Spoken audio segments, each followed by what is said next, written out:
ये बात करेंगे अगली खबर की। विधानसभा उपचुनाव में देरी को लेकर कांग्रेस ने कुछ आरोप लगाए थे और अब उन आरोपों का जवाब खुद सीएम शिवराज सिंह चौहान ने दिया है। शिवराज सिंह ने कहा है कि बीजेपी ये तय नहीं करती कि चुनाव कब कराना है, ये चुनाव आयोग का काम है। चुनाव जब भी हो बीजेपी इसके लिए तैयार है। दरअसल कांग्रेस ने यह आरोप लगाया था कि बीजेपी प्रदेश में उपचुनाव को टाल रही है। बीजेपी की वजह से डिले हो रहा है चुनाव, ये कांग्रेस का आरोप है। बीजेपी डर रही है। बीजेपी कोई चुनाव करवाती है? चुनाव आयोग तय करते हैं और चुनाव आयोग जब चाहे चुनाव करवाए, हम तैयार हैं। बीजेपी की वजह से डिले हो रहा है चुनाव, ये कांग्रेस का आरोप है। बीजेपी डर रही है। बीजेपी कोई चुनाव करवाती है? चुनाव आयोग तय करते हैं और चुनाव आयोग जब चाहे चुनाव करवाए, हम तैयार हैं।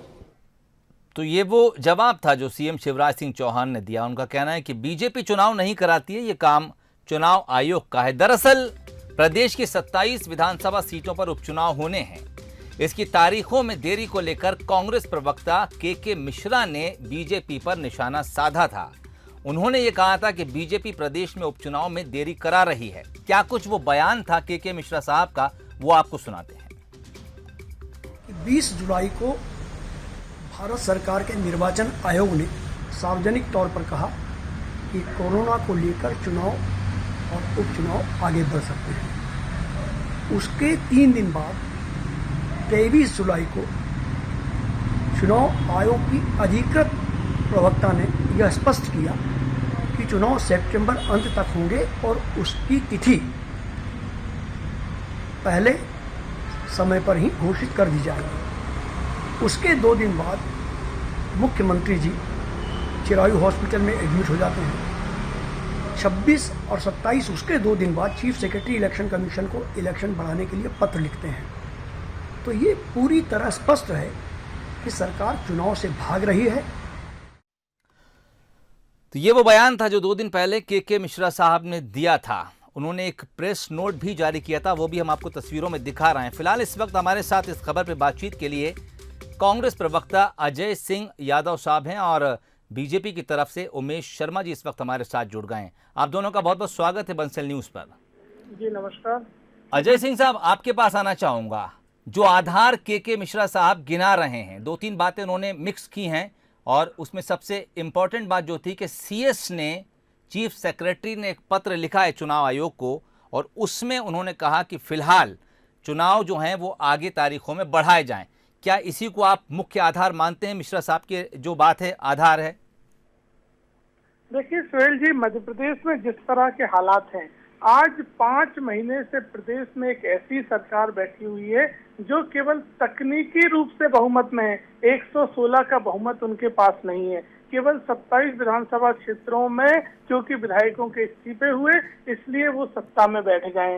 इसलिए लोकतंत्र की रक्षा के लिए मध्य प्रदेश में उपचुनाव जल्द से जल्द होना नितांत आवश्यक है और भारतीय जनता पार्टी को स्वयं उपचुनाव की पहल करना चाहिए थी, लेकिन ये उपचुनाव से भाग रहे हैं। पहले इनके चीफ सेक्रेटरी द्वारा पत्र लिखा जाता है कि मध्य प्रदेश में ऐसे हालात नहीं है। दूसरी बात, पिछले 1-1.5 महीने के अंदर जब से निर्वाचन आयोग ने इस तरह का अपना स्पष्टीकरण दिया था कि हम समय पे चुनाव करवाएंगे, उसके बाद मध्य प्रदेश में कोरोना के संदर्भ में ऐसे हालात क्रिएट किए जा रहे हैं। मुख्यमंत्री जी, 10-12 मंत्री, अलग अलग जिलों में कोरोना संक्रमण, लॉकडाउन लगाना, जिससे कि मध्य प्रदेश में भयावह स्थिति का मैसेज जाए और चुनाव आयोग मजबूर हो जाए कि चुनाव ना करवाएं। क्या ये समझ में नहीं आता है? जो लोग कहते थे सर्दी जुकाम है, कोरोना में कोई दिक्कत नहीं है, अब कहते फिर रहे हैं कि कोरोना संभल नहीं रहा है, लॉकडाउन लगाना पड़ेगा, स्थिति बिगड़ती जा रही है। ये हालात क्रिएट कर रहे हैं। लेकिन लोकतंत्र में इस तरह की हत्या नहीं हो सकती है। जब श्रीलंका जैसे देश के संसदीय चुनाव हो सकते हैं, अभी 5 अगस्त को हुए हैं, तो 27 सीटों पर उपचुनाव करवाना कोई बड़ी बात नहीं है। पूर्व निर्वाचन आयुक्त ओपी रावत जी ने भी बयान दिया है कि चुनाव करवाने में कोई दिक्कत नहीं। सरकार को अपनी तरफ से पत्र लिखना चाहिए निर्वाचन आयोग को कि हम सारी व्यवस्थाएं करेंगे और चुनाव करवाए जाएं। ठीक, उमेश शर्मा साहब हमारे साथ इस वक्त जुड़े हुए हैं। उमेश जी, जो बातें दरअसल कांग्रेस की तरफ से कही हैं और उनका जिक्र अभी अजय सिंह साहब ने भी किया कि मुख्यमंत्री कोरोना पॉजिटिव हुए और उसके बाद एक लंबी फहरिस्त है बीजेपी नेताओं की जो खुद भी कोरोना पॉजिटिव हो गए। हालांकि मैं इस पर नहीं जाऊंगा और ना जाना भी नहीं चाहिए क्योंकि एक बीमारी है, महामारी है, किसको लग रही है किसको नहीं लग रही है ये एक बिल्कुल अलग विषय है। चीफ सेक्रेटरी ने एक पत्र लिखा कि फिलहाल प्रदेश में हालात चुनाव के लायक नहीं हैं। हालांकि उससे 4 या 5 दिन पहले ही चुनाव आयोग ने साफ तौर पे ये कहा था कि चुनाव तय तारीखों पर हो जाएंगे। क्या उस लिखे पत्र पर आप कोई सफाई देना चाहेंगे? एक तो भारतीय जनता पार्टी की बहुत स्पष्ट मान्यता है कि चुनाव कब करवाए जाएंगे ये निर्धारण करने का क्षेत्राधिकार चुनाव आयोग का है और संवैधानिक रूप से ये व्यवस्था चुनाव आयुक्त के पास है कि चुनाव कब करवाए जाएंगे इसके बारे में अंतिम निर्णय चुनाव आयोग को लेना है। और जिस पत्र को के भाई आधार बना रहे हैं या अजय यादव जी ने जिस पत्र को लेकर प्रश्न खड़ा करा है, चीफ सेक्रेटरी ने वर्तमान हालात का ब्यौरा दिया था और ये आवश्यक नहीं है कि चुनाव आयोग चीफ सेक्रेटरी के पत्र से संतुष्ट होकर चुनाव को टाल दे।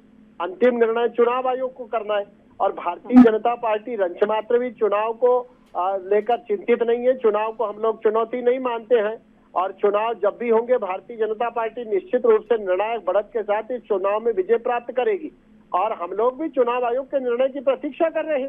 कांग्रेस के मित्रों को अगर लगता है कि भारतीय जनता पार्टी योजनाबद्ध तरीके से चुनाव को टालने का प्रयास कर रही है तो वो चुनाव आयोग के पास जाएं, चुनाव आयुक्त से जाकर मिले और उनको लगता है कि चुनाव आयोग उनकी बात को जानबूझ के राजनीतिक कारणों के वश टाल रहा है तो और भी मार्ग खुले हैं, उनको न्यायालय की शरण में जाना चाहिए।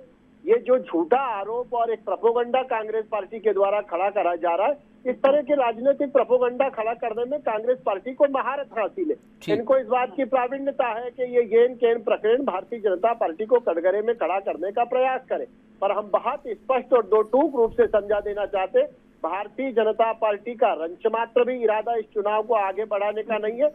हम लोग चुनाव में दो हाथ करने के लिए तैयार हैं और मध्य प्रदेश की जनता जनार्दन पर भारतीय जनता पार्टी का पूर्ण विश्वास है कि जब भी उपचुनाव होगा तो जनता जो है वो भारतीय जनता पार्टी के पक्ष में निर्णायक। ठीक, अजय सिंह साहब, उमेश शर्मा जी का कहना है कि अगर सीएस ने पत्र लिखा है तो प्रदेश के हालात के मद्देनजर लिखा है और कांग्रेस के पास भी ऑप्शन खुले हैं। मैं जानना चाहूंगा क्या आप लोग भी अप्रोच करेंगे चुनाव आयोग को या फिर किसी और तरह से आप इस बात को रखेंगे कि नहीं हालात ठीक है और चुनाव हो जाने चाहिए?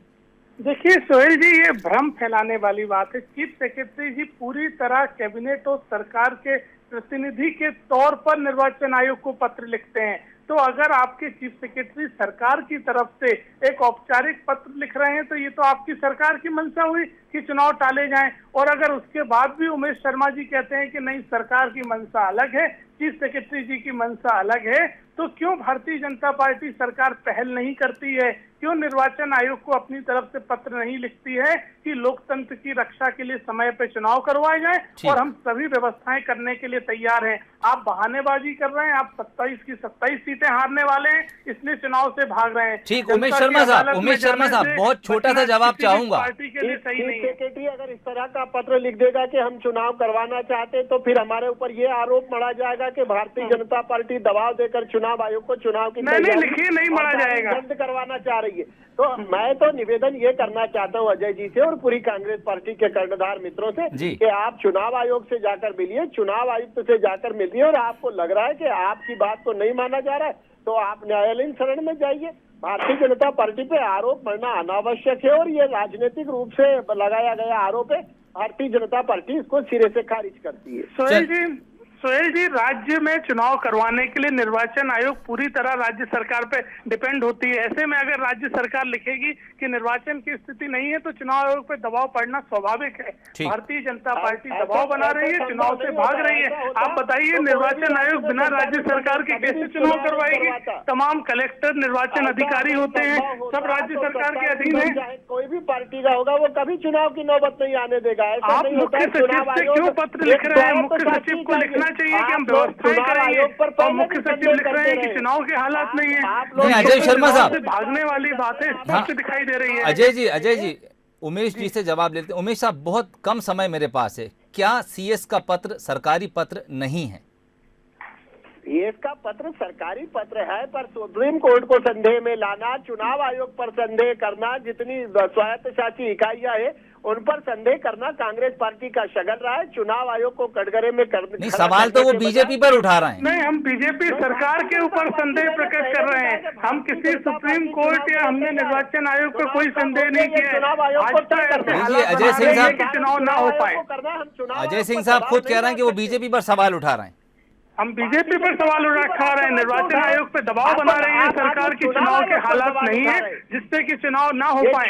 ये भारतीय जनता पार्टी जनता के बीच में जाने से भाग रही है, क्योंकि चोरी का जनादेश जनता के बीच में पोल खुल जाएगी। चुनाव आयोग की निष्पक्षता नहीं ठीक है उमेश शर्मा साहब और अजय साहब, मैं आप दोनों को रोकना चाहूंगा। देखिए अजय सिंह साहब का साफ कहना है, उन्होंने बिल्कुल स्पष्ट तौर पर हमारे चैनल पर यह बात कही कि वो ना चुनाव आयोग की निष्पक्षता पर सवाल उठा रहे हैं, न कार्यप्रणाली पर, न सुप्रीम कोर्ट पर, न किसी और अदालत पर। उनका कहना है कि सरकार की तरफ से पत्र लिखा गया और आपत्ति बस यही है। बहरहाल अब देखना होगा क्या कुछ इसमें आगे आता है। बीजेपी का कहना है कि कांग्रेस के पास दूसरे कई ऑप्शन हैं। अगर बीजेपी की तरफ से या सरकार की तरफ से, सीएस की तरफ से पत्र निर्वाचन आयोग को लिखा गया है तो कांग्रेस भी वहां जाकर अपना पक्ष रख सकती है। बहरहाल ये मुद्दा क्या आगे और भी गरमाएगा और ज्यादा तूल पकड़ेगा, ये देखने वाली बात होगी। अजय सिंह साहब आपका और उमेश शर्मा जी आप दोनों का बहुत बहुत शुक्रिया बातचीत के लिए।